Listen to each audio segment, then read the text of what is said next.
Siyempre, dahil sa kasalanan ng krimen na ginawa sa anak mo, di hindi natin maaaring ipakita, no? So, Opo. yung si Makmap, no? Pero, nung araw na yon na umalis siya, tumakas siya sa bahay, napagalitan mo, di ba? Opo. Bakit? Ayaw pong pumasok sa school. Sinabi ba niya kung bakit ayaw niyang pumasok? Minsan po kasi nabubuli. Nabubuli po siya sa school. Kaya pumunta po ako sa school nung time na yon. Oo. Ayaw niyang pumasok. Pero kasi nga ayaw niyang pumasok dahil nga natamad din siguro. Oo. Oo. Napagalitan ko. Aha. Tapos Matindi ba yung galit mo sa Hindi kanya? naman ho. Kasi ako, pag nagagalit po ako sa kanila, salita lang eh. Oo. Pero yung time na yung sumagot sa akin kasi sabi Oo. niya, pupunta na lang ako kay Papa. Medyo ano kami nung Papa niya. Oo. Naghiwalay kami. Sabi ko, pumunta ka ron. Nahampas ko siya. Nung paghampas ko, tumakbo na. Yung time na yun tumakbo, hindi na bumalik. So all the time pala, akala mo, nandun siya sa ama niya. Opo. O kailan ka nag-alala? Ano po, nung kinabukasan po na hindi umuwi, tapos Oh. tinext ko po yung ama niya kung nandoon yung bata. Wala daw po. Hindi daw nagpunta doon. Hindi daw Kahit po. nung the other day, hindi Hindi daw nagpunta po. doon. Opo. Oh, nag-alala din ba yung ano niya, yung ama Hindi niya? po, hindi po siya nag-alala. Ay, hindi nag-alala? Hindi Aba, po. pero ikaw, alalang-alala ka, no? Sobra po. Kasi Sobra. ngayon lang ho ginawa nung anak ko yun nung Oo. hindi umuwi ng bahay. So, talagang hinanap ko siya. Tapos nung nagpa-blatter na ako nung pagdating ng hapon, wala pa rin. Nagpa-blatter na po ako. Oo, oo. Tapos lahat ng radio station pinuntahan na namin para Oo nga, manawagan. ano nga yung mga efforts na ginawa mo para hanapin siya? Yun po, nagpa-blatter, tapos pumunta po sa police station. Oo. Yun na po, ikot na po ako ng ikot, nagtatanong sa mga kaibigan niya, kaklase niya. So, itong mga panahong ito, na ang dami mo nang ginawang mga pagkakataon, nawalan ka ba ng pag-asa? Hindi po. Ha? Hindi po. Ano yung umiiro sa isip mo? Ano yung naiisip mo? Sa tuwing na-frustrate ka, hindi mo mahanap si Makmak. Dasal lang po. Basta Oo. umiiyak lang po ako. Tapos yung damit na sinuot niya nung gabi, yakap-yakap po palagi iniiyakan. Oh, hindi. Nagkaroon ka ba ng pangamba na baka may masamang nangyari sa kanya? Na baka namatay na ito? Baka, Hindi ko po inisip. hindi mo yun in-entertain sa Hindi isip mo. Ano yung in-entertain mo sa isip mo na Ang nangyari? iniisip ko Maaaring lang po, nangyari sa kanya. Nasa papa niya, parang tinatago lang. Yun ang pumasok talaga sa isip ko. Sabi ko, kasi, kung tinatago man niya, anak niya yun eh, sabi ko, pwede naman niya sabihin na nandito yung anak mo. Okay lang naman po sa akin eh. Oo. Wag lang oo. niya itago. Malaman mo lang na nasa Opo, kanya, nandun no? sa kanya. Kaso wala ho kaming reaksyon. Oo. Pati yung mga pulis, siya rin ho pinagdududahan na nasa kanya yung bata. Ganun. Kaya ilang araw na, tapos na kami ng mga picture na, nagkalat na kami ng mga picture niya, wala pa rin ho talaga. Tapos pumunta na ho ako sa school niya, pati sa teacher niya. Hindi naniniwala yung teacher niya na nawawala. Ang suspetsa din, papa niya. Kaya nga, at this point, Lisa, di kayo nang mag-asawa talagang, nagbabangayan na kayo. Talagang ang Hindi ko sama-sama naman na ho ng siya loob sa kanya. hindi ko naman ho siya talagang inaway. Nagmakaawa pa ako sa kanya. Kung nasa'yo, wala namang problema. Anak mo yan, hindi mo kailangan itago. Tsaka malaki na yung anak mo, kilala ka na ikaw ang ama. Kaya hindi mo na kailangan itago. Sabi niya, wala talaga sa akin. Wala sa akin yung anak mo. Kasi wala kang reaksyon. Nagpapatulong kami maghanap. Parang okay lang sa'yo, wala lang. Wala lang. Wala kami makitang Wala ano sa siyang kanya. effort. Wala nga ho. Wala kami makita na hanapin natin kasi nawawala yung anak natin. Wala ho kami narinig na sa kanyang ganyan. Kahit sa text, hindi man lang kami sinuportahan na, sige, hanapin natin. Wala ho kami. Humantong ka hanggang sa magpahula ka na, mag-psychic ka na, di ba? Opo. Ano ba yun? Ano sabi sa'yo nung psychic? Sinabi po, kasi talagang sabi po sa akin, buhay naman yung anak mo, nanay, sabi niya. Oo. Hinawakan lang niya ako sa likod, sabi niya, buhay naman siya, umiiyak siya. Tapos tinatawag yung pangalan mo, parang hapong-hapo, yung parang pagod na pagod siya. Pero nakikita daw niya yung anak ko, na parang may nakikita akong mga puno na marami. Sabi niya ganun sa akin. Hindi niya matukoy kung fine tree o ano. Basta sinabi lang niya na may nakikita akong puno pero hindi ko alam kung saan siya. Okay. Pero yung anak mo umiiyak, tinatawag yung pangalan mo. Parang pagod na pagod siya. Naku, lalo ka siguro nag-alala. Ano po? Hindi po. Parang nabuhayan na ako ng loob. Nabuhayan ka ng loob? Buhay siya? Buhay yung anak ko, hindi na. Kailangan mo hindi lang siya, hanapin. kailangan ko lang hanapin. Iniisip ko naman, saan puno? Iniisip ko po, wala talaga sa ama niya. Kasi yung lugar na tinitirahan ng ama niya, wala Walang namang mga puno. puno. So, Oo. inisip ko, sabi ko naman, nagpipray na ako na, kung may hawak man sa'yo, sindigato man yan o ano, sabi ko, Nako. na, yun na lang ang pinipray ko. Sabi ko, matapang ka. Sabi ko, alam mo lahat, yung kung ano man yung napapanood mo sa TV, sana i-apply mo kung sino man yung humahawak sa'yo. Gumawa ka ng paraan na Bakit ganun tumakas. naging kutob mo? Iba po kasi nung nalaman ko na parang wala sa ama niya talaga. Naniwala ka na sa Naniwala asawa na ako mo, dun sa... na wala sa kanya Opo, talaga. pati dun sa hula na Aha. nagsabi na buhay yung anak mo, tinatawag. Oo. So, kasi naman yung sabi nung manghuhula, yung anak mo, parang hindi naman siya hinawakan talaga ng sindikato, parang kilala siya. Kasi meron siyang isang bagay na kinuha sa akin yung kwintas ko. Tinatanong, pag gumagalaw ho ng malakas, ibig sabihin masama yung humahawak sa kanya. Eh hindi naman ho, parang ang galaw lang niya mahina. So yun na lang dinadasal ko palagi. Tapos lahat ng prayer, simba, pati may mga kaibigan kami mga pastor na nagpe-pray sa amin. Lahat na sinubukan ko na ho para lang makita yung anak ko. Paano mo nakita ang anak mo? Yung time na po na yun, dapat nung umaga na yun, yung 25, dapat hanapin namin siya. Nahanap namin talaga siya. Tapos, mga 10:30, may tumawag ko sa akin. Pag iba hong number ang tumatawag sa akin na hindi naka-ano po sa cellphone ko, nanginginig na ako. Oo. Iba na po yung pakiramdam ko. Oo. Sabi ko po, sana ito na. Eh, yung time po na yun, Police Bicol ho yung tumawag sa akin. Okay. Sabi niya, Mrs., andito ho yung anak niyo na nawawala. So sabi ko, sigurado ho? Sabi, oo, nandito siya. Sabi ko, pwede ko po bang makausap? Eh, nanginginig na ako. Muntik na mabagsak yung cellphone. Oo kasi nga. di ko na mahawakan. Basta importante, anak ko to. Sabi ko gano'n. Tapos nung kinausap ko na, umiyak na siya. Sabi niya, Mama, ano ko na yung boses niya na siya. Kaya sabi ko, nasaan ka? Nasa Bicol po. Sabi niya, ganun. Oo. So, pumunta ka sa Bicol? Hindi po kami nakatuloy ng Bicol. Kaya hindi ko pa ho nakikita yung umano sa anak ko, kumidnap sa anak ko. Oo. Hindi ko pa talaga siya Hindi. nakikita. Yung nung sinabi niyang nasa Bicol siya, sinundan mo ba? Hindi po. Paano? Ay, kasi hindi po kami makaalis kasi kailangan po namin sundin yung ng mga police protocol nila. I see. Kaya ang ginawa po nung sabi nung Police Bicol, kailangan 36 hours na sampahan ng kaso yung kumidnap sa kanya. Kaya ang ginawa nung Nahuli naman pala, no? napahuli niya po kasi natutulog Anong po yung napahuli niya? Ano natutulog ibig po sabihin? yung kidnapper Yung lalaki, sa waiting shed. Tapos nagkaroon siya ng pagkakataon na kasi malapit po yung police station dun sa waiting shed na yun. So yung ginawa ng anak ko, sabi niya, Mama, alam mo ginawa ko, lumunok muna ako ng 3 beses, tapos huminga ako ng malalim. Sabay takbo daw dun sa may police station. Kaya nung nakita nung police yung anak ko na nanginginig, tapos umiiyak, naniniwala siya na na talagang kinidnap yung bata. Kasi ang sabi daw po nung kidnapper, hindi ho, pamangkin ko yan. Yun ang sinabi. Ayun. Kaya sabi po nung anak ko, hindi niya ako pamangkin. Kahit tawagan niyo po ang mama ko, saka tingnan niyo sa Facebook, makikita niyo, sabi niya. Oo. Eh, kasi kabisado ng anak ko yung cellphone number ko, kaya tinawagan ng pulis. Oo nga. Kaya naniwala siya na hindi niya kaano-ano yung lalaking kasama niya. So, pagkatapos na magsumbong yung anak mo, dinampot agad yon yung Opo. Kinapkapanahon nung pulis na natutulog pa raw po sa waiting shed eh. Kaya nakatakas yung anak ko. Oo. So, kinuha agad yon. Ngayon, Kinuha po. nakakulong ngayon yan. Opo. Oo Nakakulong nga. po hanggang ngayon So, sa Bicol. ngayon, siyempre, kinausap mo yung anak mo, nalaman mo kung Opo. ano ang sinapit niya, di ba?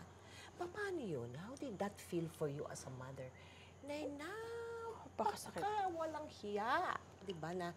Wala, umiyak po ako. Tapos, Ilang taon si Makmak noon? 12 years old po. 12 years old.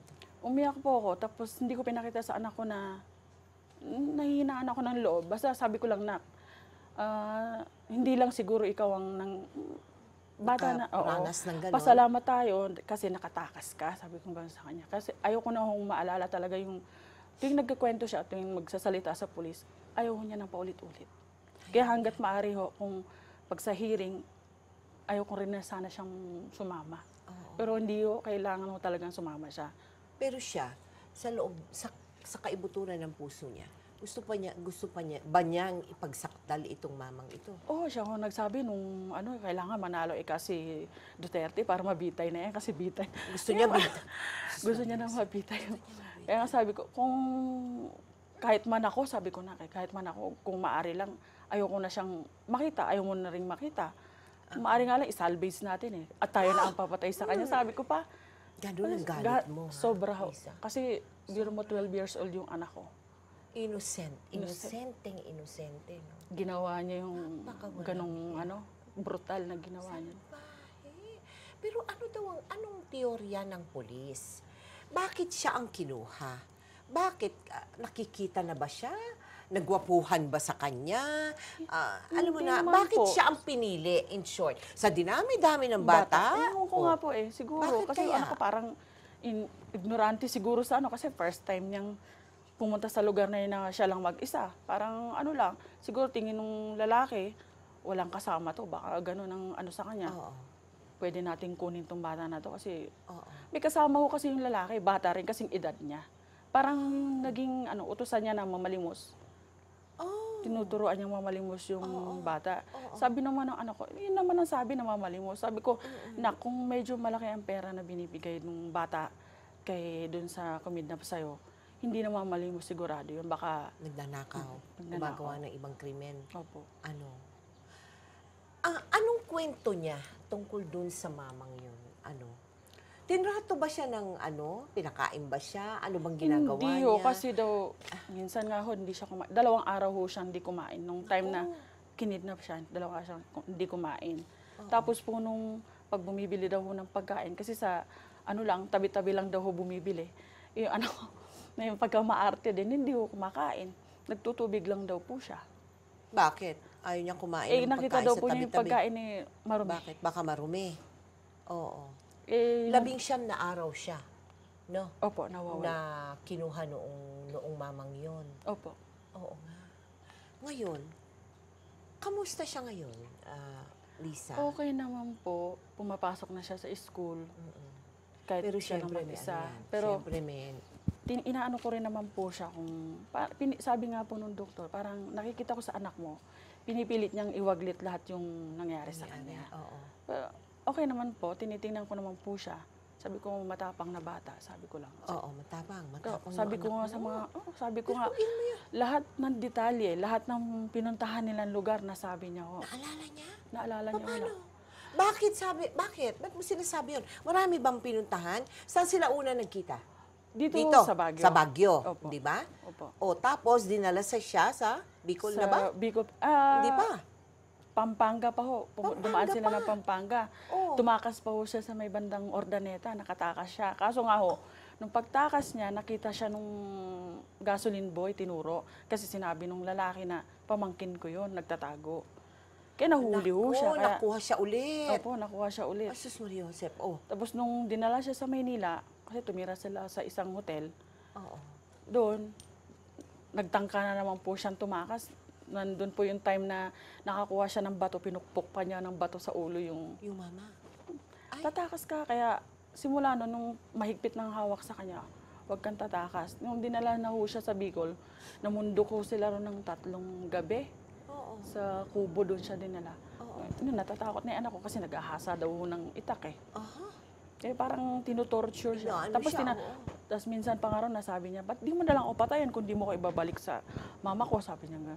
Nasabi mo yun, sabi ko pang gano'n sa kanya. Hindi mo dapat sinabi yun. Eh hindi, parang lang. Tapos para maano lang siya kung talagang gagawin niya sa akin. Eh paano kung ginawa nga, di hindi ka na nakabalik sa amin. Oo. Sabi ko pang gano'n sa kanya. Nung time na yun, feeling daw niya na hindi na talaga siya pakakawalan. Ginawa niya, parang close na sila. Sinusunod na lang niya lahat. Aba, nag-strategiya siya, ha? Ang galing Nag-artist. talaga ng anak mo, no? Nag-artist. Nag-strategy siya na, so kunyari, okay na sa kanya, Okay hindi na na siya sa kanya, lumaban.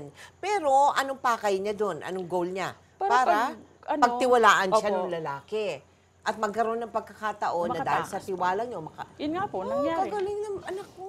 Ang Nanghingi po siya ng talino. 2 piso raw po Ang nung nasa talino. sila. Ha? Nasa Ano? waiting shed. Oh. Nanghingi po siya ng 2 piso para Kanino? mag-piso net. Doon sa kumidnap sa kanya. Sa mama, Opo. para?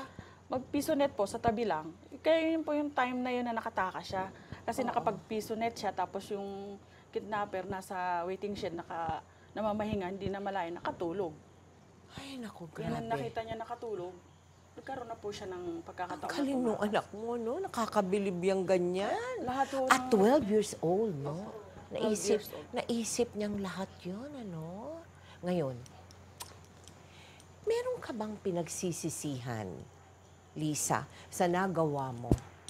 Kung bakit, alam mo na, lumayas yung bata o nagkaroon ng ganong experience? Nagkaroon ba ng pagkakataon na sinisisi mo yung Opo. sarili mo sa nangyaring yan? Siyempre po, kasi napagalitan ko. Tsaka, first time ko pong nagawa sa kanila. Ako ho, nagagalit sa kanila, pero hanggang Oo. salita lang.